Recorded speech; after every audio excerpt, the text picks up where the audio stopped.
Hello students, હું છું વિરેન રાજગુરુ અને આજે આપણે જોવાનું છે બીકોમ સેમ 6નું અકાઉન્ટિંગ 6. એમાં આપણે યુનિટ નંબર જે છે એ બીજું જોઈ રહ્યા છીએ, જેનું નામ છે વીજળી કંપનીના હિસાબો. આજે આપણે એમાં જે 2025માં માર્ચમાં પૂછાયેલો છે દાખલો જોવાનો છે. શું કહેવા માગે છે તો કે પ્રફુલ ઇલેક્ટ્રિક કંપની લિમિટેડનું 31/3/2024ના રોજનું કાચું સરવૈયું નીચે મુજબ છે. વિગત છે ઉધાર અને જમા બાકી આપેલી છે આપણને. અહીંયા આપણને ઇક્વિટી શેર મૂડી, પ્રેફરન્સ શેર મૂડી, 10%ના ડિબેન્ચર્સ, 10%ના રોકાણો, જમીન મકાન, યંત્રો, મેઇન્સ, ટ્રાન્સફોર્મર્સ, મોટર્સ, ફર્નિચર, દેવાદારો અને લેણદારો, જામીનગીરી પ્રીમિયમ અને વીમા પ્રીમિયમ, ડિબેન્ચર, વ્યાજ અને રોકાણો પર વ્યાજ, મરામત ખર્ચ અને મરામત અનામત, વીજળીનું વેચાણ, કન્ટીજન્સી અનામત, ઘસારા ફંડ, વહીવટી ખર્ચ, વીજળી ઉત્પાદન ખર્ચ, વીજળી વિતરણ ખર્ચ, ભાડું વેરા, પગાર, કાનૂની ખર્ચ, હાથ પર માલ સામગ્રી, હાથ પર રોકડ, વચગાળાનું ડિવિડન્ડ, મીટર ભાડું, નફા નુકસાન ખાતું 1/4/2023 એટલે કે શરૂઆતનું. પછી આપણને વધારાની માહિતી આપી છે કે મિલકતોની શરૂઆતની બાકી પર 5% લેખે ઘસારો ગણો. દર વર્ષે મરામત અનામત ખાતે 2500 અને કન્ટીજન્સી અનામત ખાતે 2000 લઈ જવાના છે. વર્ષ દરમિયાન મૂડી મિલકતમાં નીચે મુજબ વધારો કરેલ છે. ઇક્વિટી શેર મૂડી પર, મેઇન્સ પર, ટ્રાન્સફોર્મર્સ પર, જમીન મકાન પર અને યંત્રો પર વધારો છે. વર્ષ 2013ના કંપની ધારા અનુસાર વાર્ષિક હિસાબો તૈયાર કરો. ચાલો, તો આપણે વર્ષ 2013ના કંપની ધારા અનુસાર વાર્ષિક હિસાબો તૈયાર કરવાના છે. એટલે કે આપણે બે ખાતા એટલે કે બે પત્રક દોરવાના છે. એક છે નફા નુકસાન ખાતું અને એક છે પાકું સરવૈયું. બરાબર, પણ એના માટે આપણે પાકા સરવૈયાના જે 20 નોંધો છે એ અને નફા નુકસાન ખાતાની જે 11 નોંધો છે એ આપણે તૈયાર કરવી પડશે. બરાબર છે, તો મેં ઓલરેડી તમને ખબર જ છે તૈયાર કરેલી છે. બરાબર છે, પહેલાં આપણે પાકા સરવૈયાની નોંધ જોઈ જઈએ. બરાબર, 1થી જે છે એ 20 સુધીની. બરાબર, પહેલી છે શેર મૂડી, બીજી છે અનામત વધારો, ત્રીજી છે શેર અરજી અંગેના કે વહેંચણીના કોઈ બાકી નાણાં હોય તો એ, ચોથા નંબરમાં પ્રસારિત સરકારી ગ્રાન્ટ્સ કે સબસિડી. બરાબર છે, પાંચમા નંબરમાં આપણી લાંબા ગાળાની દેવા જવાબદારી, છઠ્ઠા નંબરમાં અન્ય લાંબા ગાળાની કોઈ દેવા જવાબદારી હોય તો એ, સાતમા નંબરમાં લાંબા ગાળાની જોગવાઈઓ અને આઠમા નંબરમાં વેપારી ચૂકવણા, નવમા નંબરમાં ટૂંકા ગાળા માટે ઉછીના લીધેલા નાણાં, 10મા નંબરમાં અન્ય ચાલુ દેવા જવાબદારીઓ અને 11મા નંબરમાં ટૂંકા ગાળા અંગેની જોગવાઈઓ. બરાબર, આ બધા દેવા થઈ ગયા. પછી મિલકતોમાં આપણે જે છે એ 12થી 20માં સુધી એમાં પહેલાં દ્રશ્ય કાયમી મિલકતોની જે આપણે મોટી આપણે બનાવીએ છીએ એ. બરાબર છે, 12મું. પછી 13મા નંબરમાં મૂડીકૃત ચાલુ કામ ખાતાની બાકી, પછી લાંબા ગાળાની લોન, પછી અન્ય બિનચાલુ મિલકતો, પછી ઇન્વેન્ટરીઝ એટલે કે સ્ટોક, પછી છે વેપારી લેણા એટલે કે દેવાદારો કે વગેરે વગેરે આપણા જે એ છે. પછી છે રોકડ બેંક સમાન બાકીઓ, પછી ટૂંકા ગાળાની લોન ધિરાણો અને 20મી છે અન્ય ચાલુ મિલકતો. એવી જ રીતે નફા નુકસાનમાં 21થી 31 સુધીની છે. એમાં જે છે આવકો, કામગીરીમાંથી આવકો, પછી છે સરકારી હોલ્ડિંગ કંપનીમાંથી ફાળવવામાં આવેલ કોઈ સબસિડી કે ઈ, પછી અન્ય આવક. બરાબર, આવકમાં 3 થશે. અને પછી આપણે બધા ખર્ચા, એમાં આપણે વેપારમાં રહેલ પાવર ખરીદી, સ્ટોક. બરાબર છે, કર્મચારી લાભ સંબંધી ખર્ચાઓ, નાણાકીય ખર્ચા પડતર, ઘસારો અને માંડી વાળેલ ખર્ચા. પછી અન્ય ખર્ચાઓ, એનું આપણે નાનું છે એ આપણે ખાતું ના પડે એટલે આપણે મોટું ખાતું અહીંયા ડ્રો કરેલું છે. 28 અન્ય ખર્ચાઓ, 29મું સમાવેલા મૂડીકૃત કરેલા અન્ય ખર્ચા, પછી 30મું કરવેરાના ખર્ચા, 31મું શેરદીઠ કમાણી. બરાબર છે, અને 28મું જે આપણે અહીંયા છે, બરાબર છે, એ આપણે અહીંયા લઈ લીધું છે એટલે નાનું પડે નહીં. ચાલો, તો આ વસ્તુ થઈ ગઈ આપણા 31 નોંધ કઈ કઈ આપણે દોરવાની છે એ. બરાબર, તો હવે આપણે જે છે એ દાખલો સ્ટાર્ટ કરીએ. સૌ પ્રથમ આપણે એક એક નોંધ લેતા જઈએ. બરાબર, જે વધારાની માહિતી છે એમાં આપણે બે છે, એક આપણે અનામતની માહિતી આપી છે ને એક આપણે ઘસારાની માહિતી આપી છે. તો બંને આપણે લાસ્ટમાં લેશું. બરાબર, જેથી કરીને બહુ વધારે કન્ફ્યુઝન થાય નહીં. આપણે એક એક એન્ટ્રી છે એ લેતા જઈએ અને આપણી નોંધ છે એમાં આપણે એની એન્ટ્રી છે એ કરતા જઈએ. બરાબર, ચાલો, સૌ પ્રથમ છે ઇક્વિટી શેર મૂડી. બરાબર છે, તો ઇક્વિટી શેર મૂડી આપણા પાકા સરવૈયામાં નોંધ નંબર 1માં આવશે. બરાબર છે, તો એ છે આપણા નોંધ નંબર 1 શેર મૂડી. એમાં હું લખીશ ઇક્વિટી શેર મૂડી. અને આ આપણને 31 જે છે એ 3/2024ની બાકી આપી છે, એટલે કે આખરની બાકી આપી છે. બરાબર, તો એ આપણને 75,000 આપી છે આખરની બાકી. તો અહીંયા આપણે ઇક્વિટી શેર મૂડી છે એમાં આપણે લાસ્ટમાં હું આખરની બાકીમાં લખી નાખું 75,000. બરાબર, આખરમાં શું કામ કે અહીંયા આપણને વર્ષ દરમિયાન ઇક્વિટી શેર મૂડીમાં વધારો કર્યો છે ને એ આપેલો છે. બરાબર, તો એને આપણે લેશું, અથવા તો સાથે સાથે લઈ લઈ કે પછી ઇક્વિટી શેર મૂડી લીધી છે તો ચાલો સાથે સાથે ઇક્વિટી શેર મૂડીમાં વધારો લઈ લઈ. તો અહીંયા આપણે પ્લસ કરશું વર્ષ દરમિયાનનો વધારો. બરાબર, તો 25,000 વર્ષ દરમિયાન વધારો કરીએ છીએ આપણે. બરાબર. તો શરૂઆતની બાકી આપણી ઇક્વિટી શેર મૂડીની કેટલી હશે તો કે 50,000. આવો મુદ્દો આપણે જોઈ લીધો છે. વર્ષ દરમિયાનનો વધારો છે આપણો 25,000નો. બરાબર. એની બીજે કંઈ નોંધ થશે નહીં. પછી છે પ્રેફરન્સ શેર મૂડી, તો એ અહીંયા જ આવશે. તો અહીં લખશું પ્રેફરન્સ શેર મૂડી. એમાં કંઈ વધારો છે નહીં, તો 25,000 આપણે બારે લખી નાખશું. બરાબર છે. પછી છે 10%ના ડિબેન્ચર્સ. ચાલો, તો 10%ના ડિબેન્ચર્સ એ આપણી લાંબા ગાળાની આપણું દેવું છે. બરાબર. લાંબા ગાળાનું દેવું છે. તો અહીંયા આપણે લખી નાખશું નોંધ નંબર 5માં 10%ના ડિબેન્ચર્સ કેટલા છે તો કે 30,000. અહીંયા આવશે 30,000. આગળ વધીએ. પછી છે આપણને રોકાણો આપ્યા છે 10%ના. તો રોકાણો એ આપણા પાકા સરવૈયામાં જ આવશે. બરાબર. અને એ આપણે જે છે એ લાંબા ગાળાની લોન અને ધિરાણો જે આપણા મિલકતોમાં નોંધ નંબર 14 છે એમાં આવશે. તો અહીંયા આવશે 10%ના રોકાણો. કેટલા છે તો કે 25,000. તો અહીંયા આપણે 25,000.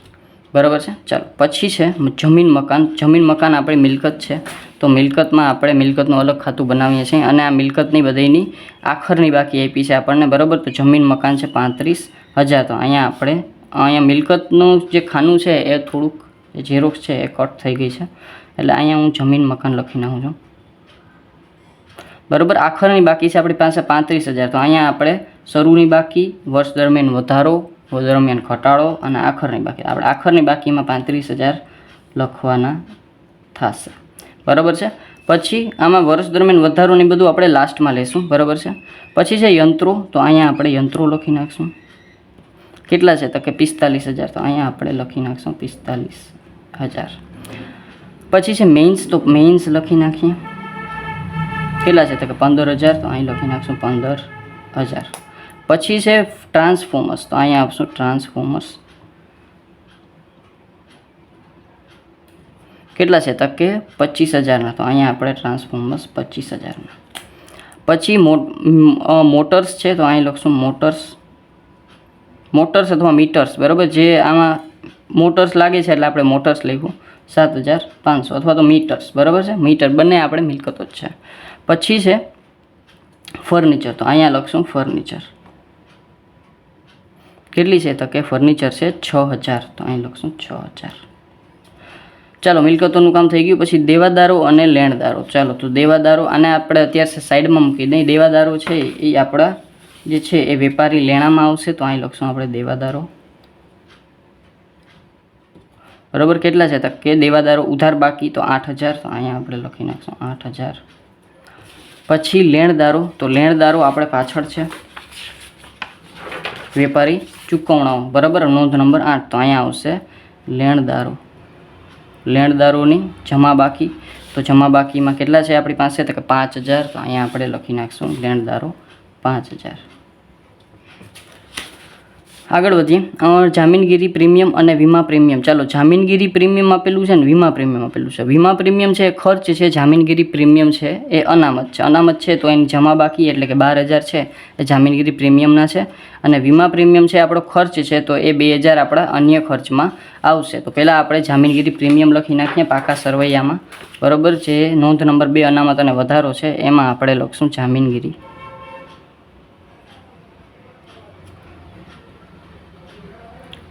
પ્રીમિયમ. બરાબર. તો એ કેટલા છે તો કે 12,000. તો અહીંયા આપણે અનામત વધારામાં 12,000 લખી નાખીએ. બરાબર છે. પછી છે વીમા પ્રીમિયમ. વીમા પ્રીમિયમ સર એ તો આમાંથી બાદ ના થાય. જામીનગીરી પ્રીમિયમ છે તો એમાંથી આપણે વીમા પ્રીમિયમ નહીં. વીમા પ્રીમિયમ આપણો ખર્ચ છે ને આ જામીનગીરી પ્રીમિયમ જે આપણે ઇક્વિટી શેર બહાર પાડતી વખતે, પ્રેફરન્સ શેર બહાર પાડતી વખતે બરાબર જે પ્રીમિયમની રકમ હોય છે. બરાબર. ડિબેન્ચર આપણી પાસે આવે તો એ પણ પ્રીમિયમ આવે. બરાબર. તો એ પ્રીમિયમ છે આપણી પાસે. આપણે કદાચ પ્રેફરન્સ શેર કે ઇક્વિટી શેર આપણે પ્રીમિયમથી પરત કરતા હોય તો આ પ્રીમિયમ એમાં યુઝ થાય. બરાબર. પણ આમાં તમે આ જે વીમા પ્રીમિયમ છે એ તમે આ પ્રીમિયમ છે નહીં. બરાબર. વીમા પ્રીમિયમ આપણે જે અન્ય ખર્ચ છે બરાબર નફા નુકસાન ખાતામાં એમાં જ લેશું. બરાબર. તો અન્ય ખર્ચમાં આપણે જે નોંધ નંબર 28 કરીએ છીએ. બરાબર છે. તો અહીં લખશું આપણે વીમા પ્રીમિયમ. કેટલું છે તો કે 2,000. ચાલો, તો અહીંયા આવશે 2,000. ચાલો, આગળ વધીએ. પછી છે ડિબેન્ચર વ્યાજ અને રોકાણો પર વ્યાજ. ચાલો, ડિબેન્ચર વ્યાજ આપણો ખર્ચ છે અને રોકાણો પર વ્યાજ છે એ આપણી આવક છે. તો આવક હંમેશા જમા હોય, ખર્ચ હંમેશા ઉધાર હોય. તો પહેલાં આપણે ડિબેન્ચર વ્યાજનું કામ કરી લઈએ. તો ડિબેન્ચર વ્યાજ છે આપણો નાણાકીય ખર્ચા પડતર નોંધ નંબર 26માં તમને ખબર છે આપણે ઇક્વિટી શેર, પ્રેફરન્સ શેર કે ડિબેન્ચર કે લોન કે કોઈ પણ રીતે આપણે જે ખર્ચ કરતા હોય નાણાકીય, બરાબર છે. તો એ ખર્ચો બધા ક્યાં આવશે? આપણા નોંધ નંબર 26માં આવશે. તો અહીં લખશું આપણે ડિબેન્ચર વ્યાજ. ખર્ચ છે એટલે એની બાકી ઉધાર હશે 1500. હવે અહીંયા આપણે એક વસ્તુ જોવાની થશે. શું? તો કે ડિબેન્ચર કેટલા છે? ડિબેન્ચર છે 10%ના 30,000, બરાબર છે. ડિબેન્ચર છે 10%ના 30,000. હવે આપણે 10% કરીએ તો કેટલા થાય? તો કે 3,000. તો વ્યાજ તમારું કેટલું થાય? તો કે 3,000. તમે ચૂકવ્યું છે કેટલું? તો 1500. તો હજુ ચૂકવવાનું બાકી છે કેટલું? તો કે 1500. ચાલુ વર્ષનો ખર્ચ છે એટલે નફા નુકસાનમાં એડ થશે પ્લસ ચૂકવવાનું બાકી ડિબેન્ચર વ્યાજ કેટલું? તો કે 1500. બરાબર. શું કામ? કે આમ તો 3,000 થાય, બરાબર. અહીંયા એવું હોય તો તમારે કરી નાખવાનું કુલ વ્યાજ 3,000, બરાબર છે. જે 10% છે આપણા 30,000ના એ 1500, બરાબર છે. હવે ચૂકવવાનું બાકી ડિબેન્ચર વ્યાજ છે એ આપણા ટૂંકા ગાળાના દેવા તરીકે આપણે લખશું પાકા સરવૈયામાં, બરાબર. તમને ખબર જ છે. તો અહીંયા આપણે ટૂંકા ગાળાના દેવા, અન્ય ચાલુ દેવા, બરાબર. તો અહીં ટૂંકા ગાળાના દેવા, અન્ય ચાલુ દેવામાં આપણે લખશું. તો શું છે? તો કે ચૂકવવાનું બાકી ડિબેન્ચર વ્યાજ કેટલું છે? તો કે 1500, બરાબર છે. ચાલો, પછી છે આપણે બીજું આપ્યું છે. શું આપ્યું છે? તો કે એની સાથે સાથે રોકાણો પર વ્યાજ. રોકાણો પર વ્યાજ આપણી આવક છે, બરાબર છે. તો અહીંયા આપણે અન્ય આવકો હેઠળ, બરાબર, લખશું. શું? તો કે નોંધ નંબર 23માં રોકાણો પર કેટલો છે? તો કે રોકાણો પર વ્યાજ છે આપણી પાસે ક્યાં ગયું? તો કે 2,500. તો અહીંયા આપણે 2,500. હવે આપણે રોકાણો જોઈ લઈએ જરાક. એ રોકાણો છે આપણી પાસે 10%ના 25,000, બરાબર. તો 25,000ના 10% કરો તો 2500 થઈ જાય અને પૂરેપૂરું આપણને રોકાણો પર વ્યાજ મળી ગયું છે. એટલે ચૂકવવાનું બાકી કાંઈ છે, એટલે કે મળવાનું બાકી આપણને છે એ કોઈ પણ જાતનું છે નહીં, આપણે પૂરેપૂરું મળી ગયું છે. ચાલો, તો આ વસ્તુ થઈ ગઈ. પછી છે મરામત ખર્ચ અને મરામત અનામત. ચાલો, હવે એક અનામત છે, એક ખર્ચ છે. તો ખર્ચ ઉધાર હોય, મરામત અનામત જમા હોય. તો મરામત અનામત છે 2,500 છે અને મરામત ખર્ચ છે એ 1,000 છે. હવે આપણે અનામત મરામતની રાખીએ છીએ, બરાબર છે. તો અહીંયા આપણે આપણા અનામત અને વધારામાં આવી જાય અને આનું તો કાંઈ કામ નથી, આ તો ડાયરેક્ટ બહાર આવશે જામીનગીરી પ્રીમિયમમાં. પછી અહીં લખશું આપણે મરામત અનામત કેટલું છે? તો કે મરામત અનામત છે આપણી પાસે જે છે એ અનામત કરીએ તો 2,500, બરાબર છે. તો અહીંયા આપણી પાસે છે એ મરામત અનામત આપણે અહીંયા જ લખી નાખીએ, બરાબર છે. તો 2,500. હવે બાદ આપણે વર્ષ દરમિયાન જે ખર્ચ કર્યો છે ને એ આમાં કરી નાખશું.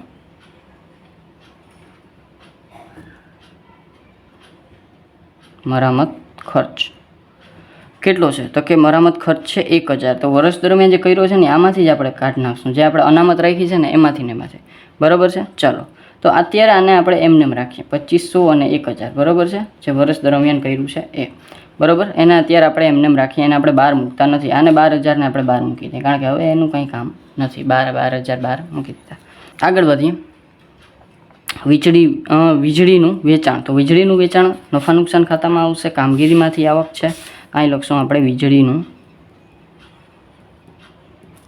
વેચાણ. કામગીરીમાંથી આવક કેટલી છે? 45,000. પછી છે કોન્ટીજન્સી અનામત. ચાલો, તો કોન્ટીજન્સી અનામત આપણે અનામતમાં આવશે. તો અહીંયા લખશું એક લીટી મૂકીને, બરાબર. એક લીટી મૂકીને કેમ કે હજી આપણે મરામત અનામતમાં આપણે વર્ષ દરમિયાનનો નફા નુકસાનમાંથી શું કરવાનું છે? તો કે એમાંથી આપણે જોગવાઈ કરવાની છે. તો હજી આપણે એમાં એક લીટી મૂકી દઈએ. પછી છે કોન્ટીજન્સી અનામત. ચાલો, તો કોન્ટીજન્સી અનામત આપણી પાસે કેટલી છે? તો 8,000. એને અત્યારે એમને રાખીએ, બરાબર છે.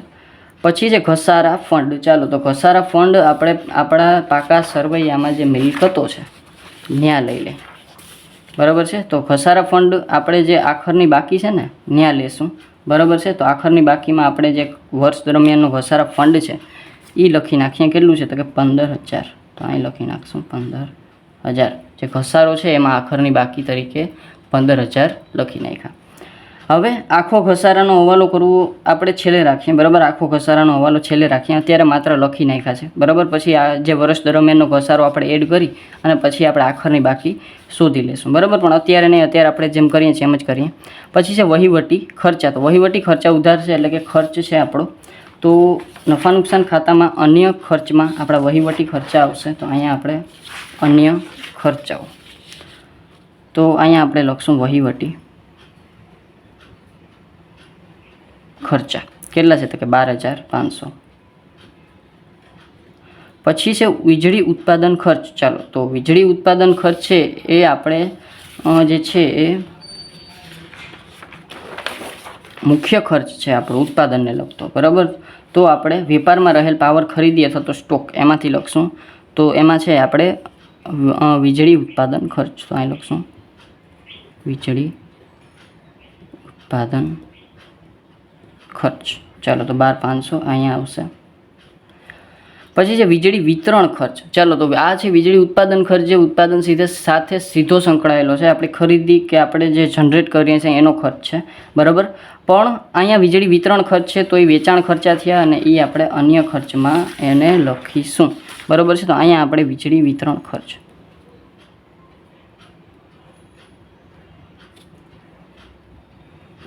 કેટલા છે? તો કે 3,000. પછી છે ભાડું વેરા. ચાલો, તો ભાડું વેરા છે એ પણ અન્ય ખર્ચમાં આવશે, 2,500. પછી છે પગાર. તો પગાર છે એ આપણે ક્યાં આવશે? તો કે કર્મચારી કલ્યાણ સંબંધી ખર્ચાઓ. તો અહીંયા આપણે પગાર, નોંધ નંબર 25, પગાર કેટલું છે? તો કે 2,000. ચાલો, પછી છે કાનૂની ખર્ચા. ચાલો, તો કાનૂની ખર્ચા એ પણ આપણે અન્ય ખર્ચમાં જ આવશે, બરાબર. સર, કરવેરા ખર્ચમાં ના આવે? ના, કરવેરા ખર્ચામાં નહીં આવે. કાનૂની ખર્ચ છે, કરવેરા નથી, બરાબર છે. તો કાનૂની ખર્ચ છે એ આપણે અહીંયા આવશે. કાનૂની ખર્ચમાં તમે જકાત લઈ શકો, બરાબર. બીજા ઘણા બધા કાનૂની ખર્ચા થતા હોય, બરાબર છે. ટોલ ટેક્સ છે વગેરે વગેરે, બરાબર છે. તો કોઈ પણ તમે એમાં ખર્ચ કાનૂની લઈ શકો, બરાબર. તો કાનૂની ખર્ચા 1,000, બરાબર. પણ એ કરવેરાના ખર્ચા નથી, એક વાત યાદ રાખવાની છે. આપણે કોઈ પણ જનરેટર મગાવીએ, ખરીદી કરીએ તો એમાં આપણે કોઈ પણ જાતનો ટેક્સ છે એ લાગતો હોય છે, તો એ કાનૂની ખર્ચ આપણો અહીંયા છે એ લાગે. હાથ પર માલ સામગ્રી એટલે કે સ્ટોક. તો સ્ટોક આપણો પાકા સરવૈયામાં આવશે. તો પાકા સરવૈયામાં આપણે મિલકતો બાજુ ઇન્વેન્ટરીઝ, નોંધ નંબર 16, માલ સામગ્રી સ્ટોક છે ત્યાં લખી નાખીએ. તો અહીં લખશું આપણે હાથ પર માલ સામગ્રી કેટલી છે? તો કે 10,000. ઓકે, તો 10,000. ચાલો, પછી છે હાથ પર રોકડ. તો હાથ પર રોકડ માટે આપણે રોકડ અને રોકડ સમાન બાકી રાખીએ છીએ, બરાબર. નોંધ નંબર 18. તો અહીંયા આપણે રોકડ, હાથ પર રોકડ કેટલી છે? તો કે 10,500. પછી છે વચગાળાનું ડિવિડન્ડ. ચાલો, તો વચગાળાનું ડિવિડન્ડ આપણે નાણાકીય ખર્ચ છે જે આપણા એક પ્રેફરન્સ શેર, ઇક્વિટી શેર સાથે સંકળાયેલું છે. તો એને આપણે નાણાકીય ખર્ચા પડતર નોંધ નંબર 26માં લખશું. તો અહીં લખશું વચગાળાનું ડિવિડન્ડ કેટલું છે? તો કે 5,000. ઓકે, તો અહીંયા 5,000. હવે આ વચગાળાનું ડિવિડન્ડ છે, પણ આપણને ઇક્વિટી શેર મૂડી કેટલાની છે, પ્રેફરન્સ શેર મૂડી કેટલાની છે આપણને કાંઈ ખબર નથી. એટલે ડિવિડન્ડ કેટલા સ્વરૂપે આપ્યું છે એ આપણને કાંઈ ખબર નથી. તો આપણે જેટલું આપ્યું છે એટલું જ લખવાનું થશે. પછી છે મીટર ભાડું. ચાલો, તો મીટર ભાડું આપણી આવક થશે, બરાબર. તો અહીંયા આપણે લખશું મીટર ભાડું. આપણી કામગીરીમાંથી જ એક પ્રકારની આવક છે, તો અહીં લખશું મીટર ભાડું, બરાબર. આપણે મીટરો પડ્યા હોય આપણે લઈ જઈએ, બરાબર છે. જે અન્ય રીતે આપણે મીટર ભાડું મળતું હોય એ. તો અહીંયા છે 5,000 મીટર ભાડું. પછી છે નફા નુકસાન ખાતું. ચાલો, તો નફા નુકસાન ખાતાની આપણને શરૂઆતની બાકી આપી છે. તો અહીંયા આપણે આપણા અનામત અને વધારામાં લખી નાખીએ નફા નુકસાન ખાતું.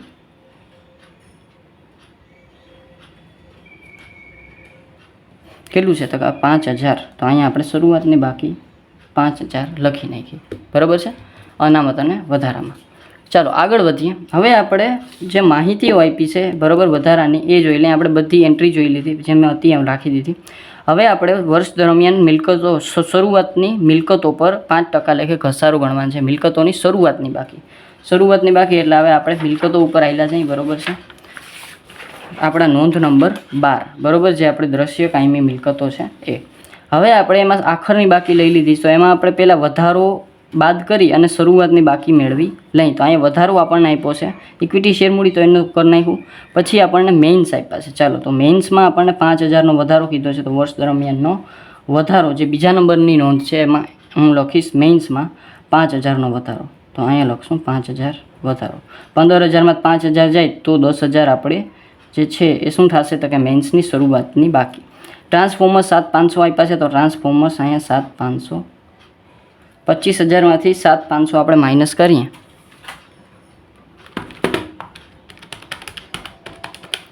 તો 17500, બરાબર, ટ્રાન્સફોર્મર્સની શરૂઆતની બાકી. પછી છે જમીન, ટ્રાન્સફોર્મર્સ મેઇન્સ. પછી છે જમીન મકાન. તો જમીન મકાન 15000 આપ્યા છે. તો એમાં વધારો થશે 15000નો. તો વધારા પહેલાં 35000, વધારા પછી, બરાબર, આખરની બાકી 15000 માઇનસ કરીએ વર્ષ દરમિયાન વધારો, તો શરૂઆતની બાકી થશે 20000, બરાબર છે. પછી છે યંત્રો 16000. તો યંત્રો છે મારી પાસે, એમાં 16000નો વધારો થાય છે વર્ષ દરમિયાન. તો 16000 માઇનસ 45000, તો શરૂઆતની બાકી થશે 29000. હવે આ ચારમાં આપણે વધારો હતો. તો આમાં મોટર્સ અને ફર્નિચર્સ એમાં કાંઈ આપણનો વધારો છે એ આપેલો નથી. તો અહીંયા આપણે જે મીટર્સ છે અથવા તો મોટર્સ છે એમાં આપણે 7500 એવી જ રીતે, અને આ જે 6000 છે એમાં પણ આપણે એવી જ રીતે રાખી દઈશું. અને અહીંયા તો કાંઈ આવશે નહીં, બરાબર, ઘટાડો આપણે કાંઈ થતો નથી. હવે એમ કીધું છે કે ભાઈ શરૂઆતની બાકી ઉપર આપણે છે એ શું કરવાનું છે? તો કે શરૂઆતની બાકી ઉપર આપણે ઘસારો 5%, એટલે કે આ બધી બાકી ઉપર 5% ઘસારો છે એ આપણે ગણવાનો છે, બરાબર છે. તો હું છે આપણે 5% બધાને કરતા જઈએ, બરાબર છે. તો અહીંયા આપણે વર્ષ દરમિયાનનો વધારો ઘસારામાં, બરાબર, અથવા તો ઘસારા જોગવાઈ અહીંયા લખશું આપણે, બરાબર છે. તો અહીંયા આપણે 20000 એના 5%, તો એ આવશે 1000. તો અહીંયા આપણે 1000, 29000ના 5%, 1450, 10000ના 5%, એ આવશે 500, 17500 એના 5%, 875, અને 7500 એના 5%, 375, અને 6000 એના 5%, 650, 300. તો અહીંયા આવે 300. કુલ આપણે ઘસારો જો કરી લઈએ તો 1000, 1450, 500, 875, 375 અને 300, 4500. તો અહીંયા આપણે વર્ષ દરમિયાન ઘસારાની જોગવાઈ કેટલી થાય? 4500, બરાબર. અને આ આપણે ક્યાં આપશું? તો કે નફા નુકસાન ખાતામાં જે માંડી વાળવાનો ઘસારો. તો નનું ખાતે માંડી વાળેલ ઘસારો, બરાબર. પછી અહીંયા આપણે પ્લસ કરશું આ જે વર્ષ દરમિયાનનો ઘસારો છે 4500 એ. તો અહીંયા આપણે આખરની બાકી કેટલી થઈ જશે? તો કે 15000 + 4500, આખરની બાકી થઈ જશે 19500, બરાબર. હવે આપણે જે કુલ આપણી આખરની બાકી છે અહીંયા આપણે આખરની બાકી લઈ લઈએ 35000, 45000, 15000, 25000, 7500 અને 6000. તો 1,33,500 આપણી કુલ આખરની બાકી થઈ.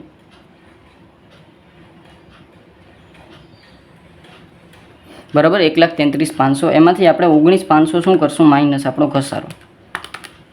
તો આપણી પાસે આખરની બાકી આવી જશે, બરાબર. એક જે છે એ આપણે આ ચાલુ વર્ષની 1,14,000, બરાબર. અને આ આપણે ક્યાં હતા? કે પાકા સરવૈયામાં, બરાબર. ક્યાં મૂકશું? પાકા સરવૈયામાં 1,14,000, બરાબર છે. તો આ થઈ ગઈ આપણી આખરની બાકી, સર. અને ઘણા બધા સ્ટુડન્ટને એમ થતું હશે કે સર આપણે શરૂઆતની બાકીનો ટોટલ કરી અને બધામાં જનરલ 5% છે તો બધાના 5% કરી અને ઘસારો મૂકી દઈએ તો ચાલે ખરી, પણ અહીંયા તમારે ઘસારો બતાવવો જરૂરી છે વર્ષ દરમિયાનનો જે વધારેલ છે એમાં, બરાબર છે. તો આપણે છે એ આ વસ્તુ બતાવવી જરૂરી થશે, બરાબર છે. તો આ થઈ ગયું આપણું જે છે એ નોંધ નંબર 12 છે, દ્રશ્ય કાયમી મિલકતો છે એ આખરની બાકી 1,14,000 અને 4,500 જે વર્ષ દરમિયાનનો ઘસારો આવ્યો એ આપણે નફા નુકસાનમાં જે ઘસારાને આપણે નોંધ નંબર 27 બનાવીએ છીએ, બરાબર. એમાં આપણે ઘસારો લખશું, અહીં લખશું માંડી વાળેલ ઘસારો,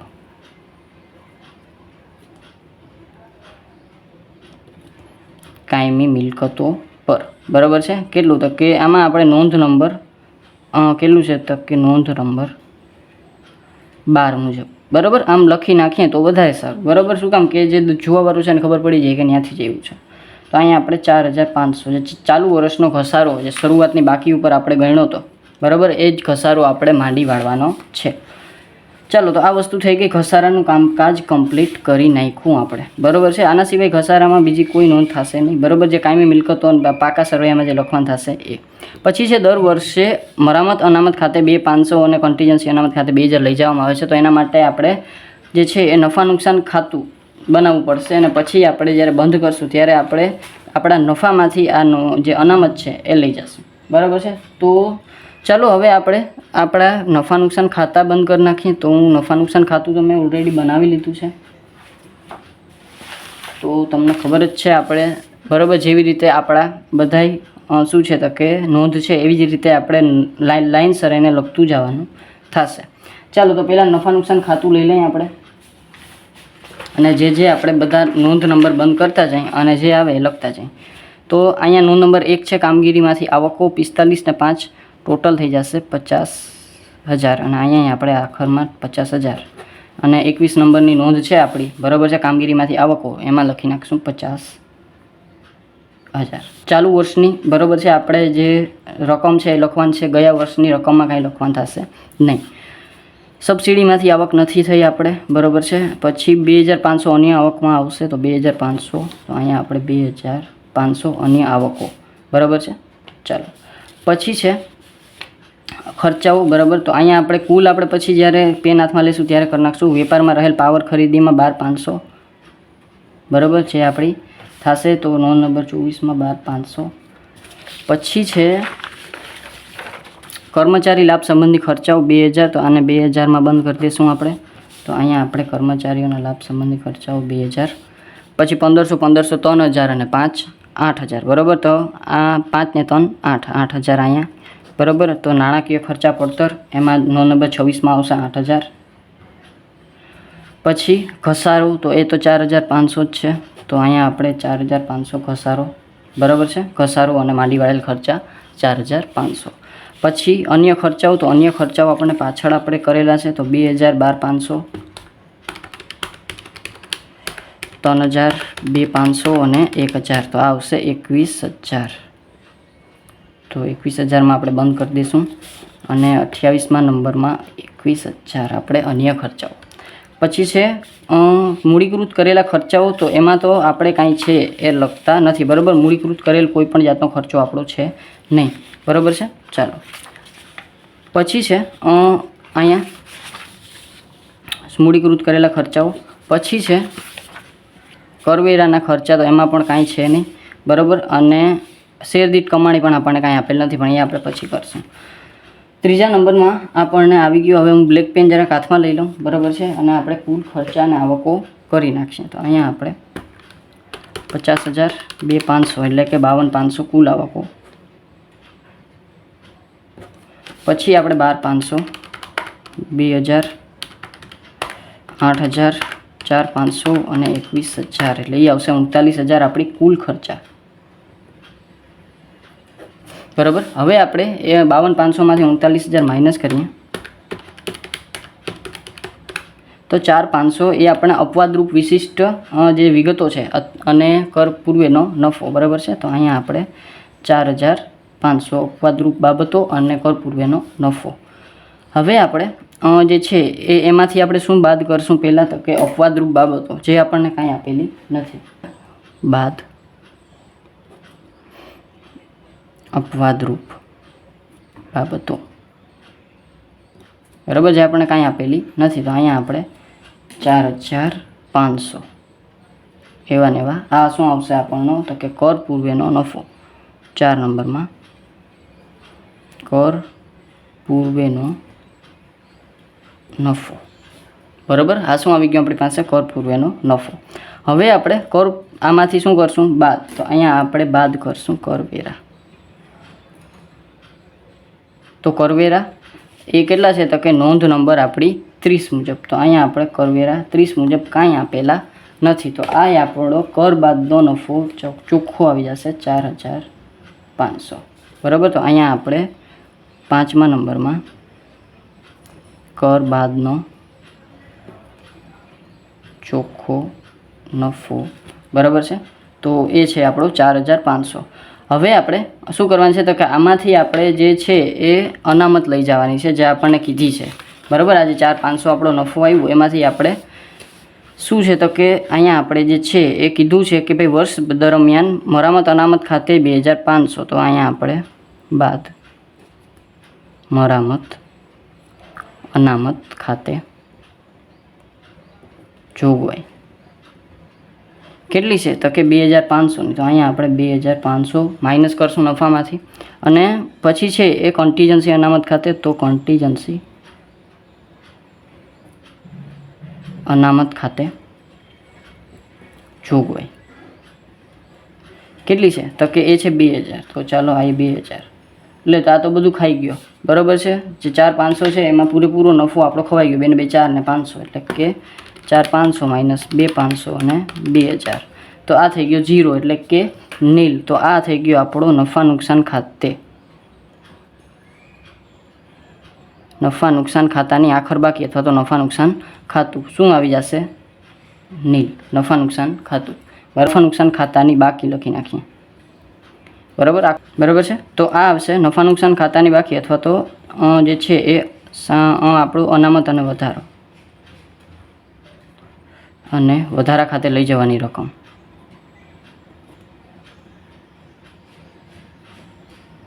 બરાબર. એમાં નીલ બરાબર. પછી આ સિવાય તમારે 6થા નંબરમાં શું કરશું આપણે તો કે જે છે એ શેર દીઠ કમાણી જે કાંઈ છે નહીં આપણે કાંઈ કહેવાનું નથી. માત્ર આપણે જે નોંધ બનાવીએ છીએ 31ની એ આપણે બનાવી નાખશું બરાબર છે. બાકી આપણું નફા નુકસાન ખાતું કમ્પ્લીટ બરાબર. જે નફો છે આપણો નીલ. હવે આપણે આ નફાને આપણે આપણા જે પાકા સરવૈયાની નોંધો બનાવીએ છીએ બરાબર એમાં લઈ જાય. તો પહેલાં તો આપણે જે અનામતમાં લઈ ગયા હતા બરાબર કે શું લઈ ગયા હતા કે એક તો મરામત અનામત ખાતે તો પ્લસ વર્ષ દરમિયાન જોગવાઈ